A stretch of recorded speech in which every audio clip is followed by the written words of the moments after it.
This is problem 105 of Neetcode and 50 decode ways.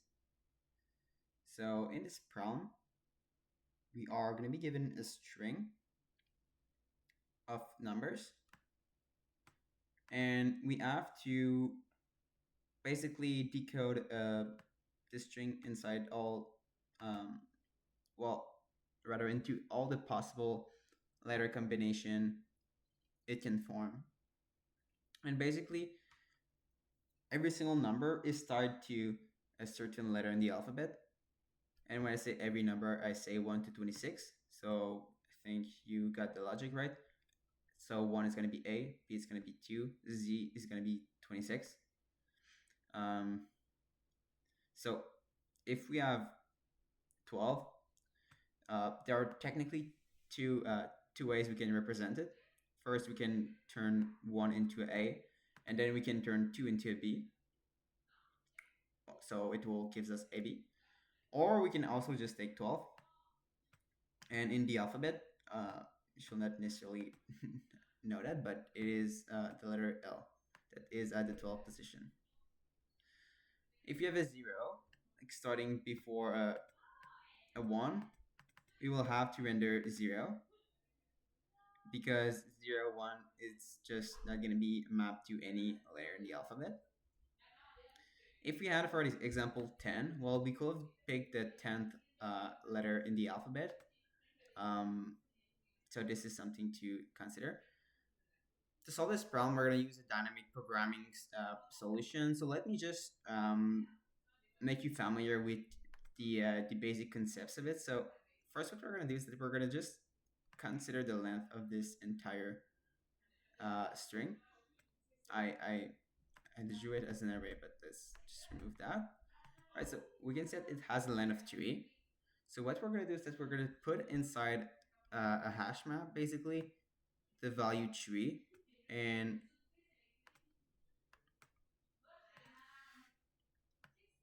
we're going to set its values to be 1. All right, so this is our hash map. All right, and now we're going to go see basically all the characters starting from the bottom, because I will use a bottom-up solution in this problem. So what I will put in the hash map is index, and its index is basically 2. All right, so the algorithm here that we're going to use is that if we found the value 0, we will basically assert that value to that index. But since here we don't have 0, we will first just take that value here, so that's 1, and we will just pass it by here like that. We will also like to see if there's another number here. So for example, if there was a 4 here, we'll have liked to consider this.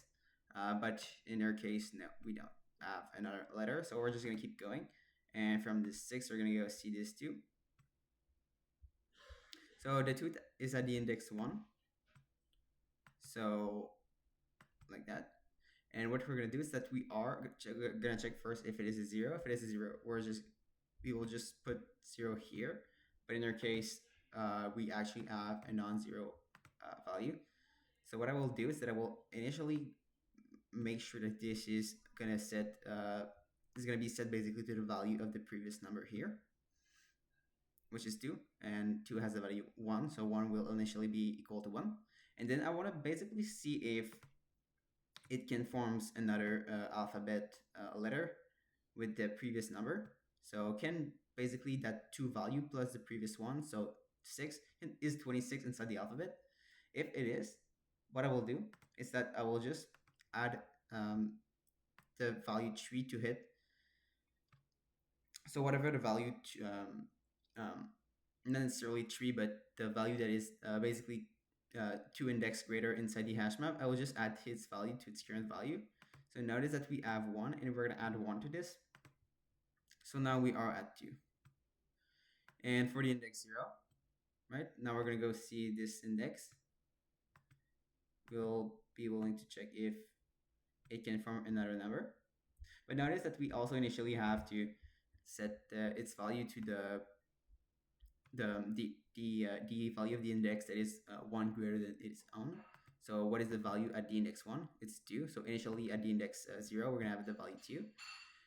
And in the case where the previous number, so 2 here, and its number itself, so 1, 2, is 1, 2 basically in the range of 1 to 27? Yes. So what I will do is that I will add to this value the value that is 2 index greater. So we start to have a lot of arrows in our example, but still you got a concept. So now we have the index 0 with a value 3, and this value 3 is going to be equal to the number of combinations we can make. Okay, so it is quite hard to actually see this in a super logical way. It actually makes sense once we start coding with it and see that it gives the correct results every time. And also, if we take a look at 1, 2, and 6, well, we can technically do a combination of 1, 2, and 6. So 1 will be A, 2 will be B, 6 will be whatever the value is at 6. We will also have 12, which in our previous example, I think it was L. So we can have 12 and 6. And finally, we can have 1 and 26. So we will have A and Z. So notice that in our example, we actually have 3 solutions. And by following your algorithm, the value in our hash map and the index 0 is actually getting that correct value when we follow our algorithm. Let's actually just do another example because it is not always obvious to make sense out of what I just said. So let's say that we are going to start now with 2, 1, 0, and 2. So initially, let's just discuss the possible combinations we have. So you can just say like we have 2 and we have 1. Like here's a 0. It's gonna be hard to incorporate it with anything else than the 1. So we know that we could potentially do 2, 10, and 2. So this will be feasible. Can you guys think of something else? I can't just do, for example, 2 and 1 and 2 and just say I'm going to exclude that 0. This is not something we are allowed to do. So we have to use every single numbers inside our string, and we have to use them in the order that they appear. So actually in this example, correct me if I'm wrong, but you can do like 21 and 0 because there's no letter at the index 0 in the alphabet. Can do either like 0, 2. That is just something that we are not going to consider. So actually, let's just go ahead and do our bottom-up algorithm again, see if it works. So if you remember, the algorithm is basically initially going to take the length of the current string, which is 4, and it's going to put in our hash map the key 4, and its value is going to be initially 1. So then we're going to go see the last index, the value of the last index, which is 2. We're going to put its index inside the hash map, and we're initially going to set its value to the previous number, so 4. So initially it's going to be 1, and we're also going to take we're going to check if there's another number that comes after it. But right now there is nothing, right? We're just checking if there's a number. There is nothing, so we are just going to keep going and not care too much about any other number. So we're just gonna move our pointers now to the index 0, at the index 2, sorry, and at the index 2, well, we see that we have a 0, and this is a default case. Like whenever you see a 0, you're gonna have to put a 0 at the value of this index, and then just move on whatever the other value after it is. All right. So now that we made basically the necessary steps for that index 2, we're going to go see the index 1, and we're going to put initially the value of the previous number here. So it's going to be 0 as well, because you can see that the previous number 2, or like the previous number that we had it, whose index is 1 greater than the current index is what we're going to add basically to the previous one. So after this, we want to check if we can make a number with the previous one. And we can see that we actually can make 10 out of this.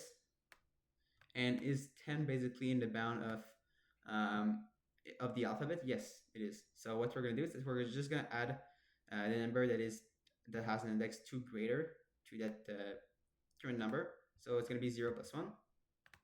So it's going to be 1 here. All right, so good enough. Now we are going to go C2.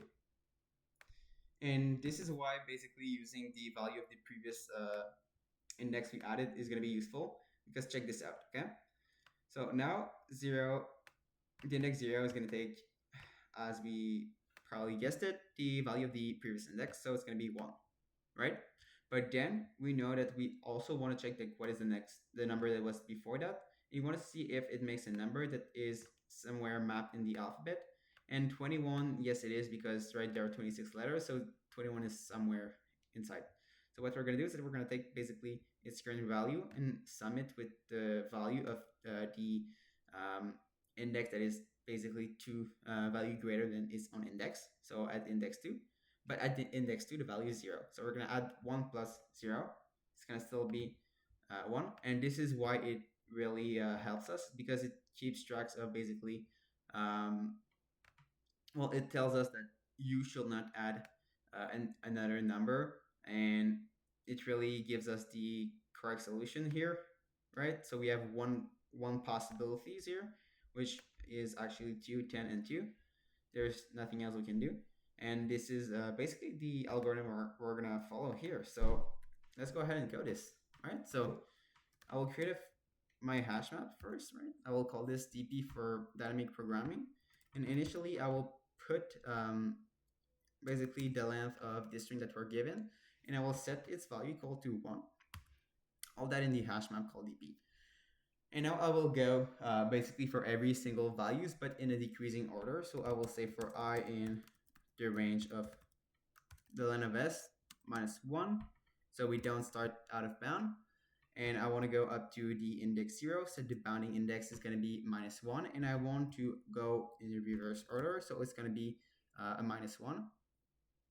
And then we want to check if the value that we have at this particular index, so the s at the index I, is this equal to a 0? In which case, we want to set basically the value inside the hash map at that index equal to 0. Right? Else it means that we have a number. So what do we want to do? Well, we want to take our DP at that particular index and make sure this is equal to the DP that has an index 1 greater than its own. Oh, I missed this out. So I plus 1, right? This is what we did in the example. And now what we want to see, is there a number that is before its number, right? So if we have 1, is there another number to the right of 1? Well, if we have the last number, well, the far right number, we'll know because it is the last index in the array, or rather in the string. And otherwise, if we have a number that is right in the middle of the string, we know that there will be a number to its right. And you want to see if its number plus the number to the right can actually form a value that is in the range of the alphabet. So what we're going to say is that we're just going to check if I plus 1 is basically smaller than the length of s. So is there another number to the right? If this is false, it must mean that we are really at the far right number. So there won't be any additional number to its right that we can add. So this is something that has to be true. And now the other thing that has to be true is that we either need to have the number at the index I to be equal to 1, because we know that if it is equal to 1, whatever the value to the right is, like whatever it is, 0, 1, 2, 3, 4, 5, 6, 7, 8, 9, well, it's going to be basically within the range of 26, right? So we can have 10, 11, 12, 13, 14, 15, 16, 17, 18, 19. It will work. So if this is true, well, we know that we are going to have another number to the right. The other case, right, is that we might have a 2. So if s at that index I. So if this is equal to 2, well, we are going to be willing to have the next value to the right to be within 0 to 6. So I will say that I plus 1 got to be in 0, 1, 2, 3, 4, 5, 6. All right, so that's basically the entire if statement. What you want to do if this is true, if you recall, we're going to add basically to the value of the index I, so dpi. We're going to say that we want to add basically the dp that is whose key has basically an index that is 2 greater than its own. So it's going to be I plus 2, right? And that's it. This is basically all the logic that we created. At the end, we know we want to return the dp at the index 0, and this is going to give us basically the number of combinations that we can make. And let's test this out. And it works. Awesome. Cool. So this was a challenging dynamic programming problem. I think the logic itself is pretty hard to conceptualize. So I will just recommend you to make sense make your own logic of the algorithm, see why it works, and just accept that it provides the correct solution. So just stick with that. And also in terms of time and space complexity, we're creating a hash map, right? And we're also placing basically every single values inside our string inside this hash map. So we're going to have a space complexity of big O of n. In terms of time complexity, we're just going to go once through every single character inside our strings, meaning that we are going to have a time complexity of big O of n. So these two are quite interesting numbers, right? We're going to have a big O of n for the time and the space, and this is what the problem recommends us to have. With that being said, I hope you enjoyed the video, and I hope to see you in the next one.